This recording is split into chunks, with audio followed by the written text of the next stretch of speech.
ঠোঁটের মধু তিতা মধু, তেমন মধু কয়ে গো কই, এমন তিতা আমার বধূ, শিউরে উঠি সয়ে গো সই। আনবাড়ি যায় আমায় ফেলে, বাদল মেঘের ডাকে, একবারও সে ভাবে না গো রায় কি করে থাকে।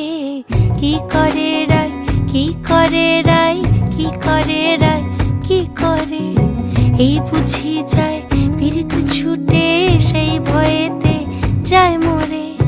কি করে রায়, কি করে রায়, কি করে রায়, কি করে, এই বুঝি যায়